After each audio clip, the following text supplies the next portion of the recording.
اللہ کے نام سے شروع جو نہایت مہربان رحمت والا ہے۔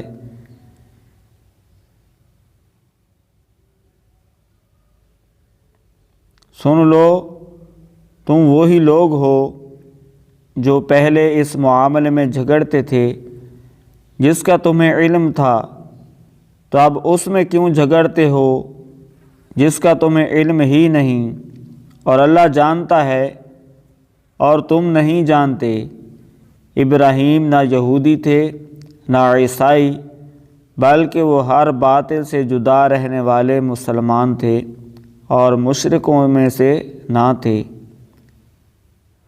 بے شک سب لوگوں سے زیادہ ابراہیم کے حقدار وہ ہیں جو ان کی اتباع کرنے والے ہیں، اور یہ نبی اور ایمان والے اور اللہ ایمان والوں کا مددگار ہے۔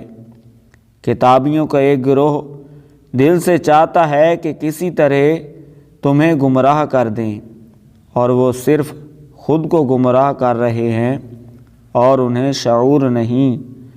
اے کتابیوں، اللہ کی آیتوں کے ساتھ کیوں کفر کرتے ہو حالانکہ تم خود گواہ ہو؟ اے کتابیوں، حق و باطل کے ساتھ کیوں ملاتے ہو اور حق کیوں چھپاتے ہو حالانکہ تم جانتے ہو؟ اور کتابیوں کے ایک گروہ نے کہا جو ایمان والوں پر نازل ہوا ہے، صبح کو اس پر ایمان لاؤ اور شام کو انکار کر دو، ہو سکتا ہے کہ اس طرح مسلمان بھی اسلام سے پھر جائیں۔ اور مزید آپس میں کہا کہ صرف اسی کا یقین کرو جو تمہارے دین کی پیروی کرنے والا ہو۔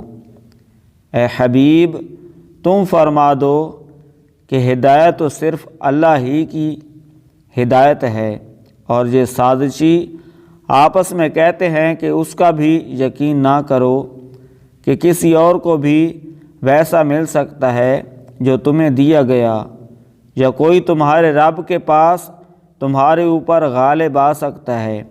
اے حبیب، تم فرما دو کہ فضل تو یقیناً اللہ ہی کے ہاتھ میں ہے، وہ جسے چاہتا ہے عطا فرما دیتا ہے، اور اللہ وسعت والا علم والا ہے، وہ اپنی رحمت کے ساتھ جسے چاہتا ہے خاص فرما لیتا ہے، اور اللہ بڑے فضل والا ہے۔